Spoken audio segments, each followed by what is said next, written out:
امی که دیدین در نماز پابندی درست نداره سرش حساب نکنید که اون ناقی گپ میزنه. این واقعیت است. این واقعیت است. به خاطر چی؟ به خاطر این حکم الله هست.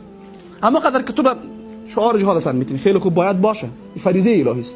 اما قدر چقدر به احکام اخلاقی دین پابندی، چقدر از محرمات خود دور میکنی، چقدر در زبان دروغ نیست، چقدر در زبان غیبت نیست، چقدر در زبان تو امینا که بدون اینا نه خون دادن کار دارن نه پیسه هم مصرف میشه. تو به اینا پابندی؟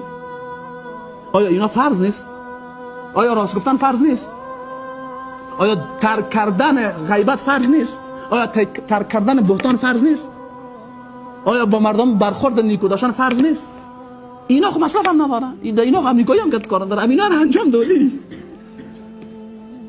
پس چیست؟ معنای گپ چیست؟ معنای گپ است که ما گپ جات میزنیم. از لحاظ عملی چی داریم؟ تقصیر جدی داریم. چرا این کارو میکنیم؟ برای اینکه کمی نفس خدا کمی راضی نگاه کرده باشیم. فهمیدین که والا تو شما مسلمان خوب ما کم رسید دیگه. یعنی گاهی وقت خدا درس هم میدینه.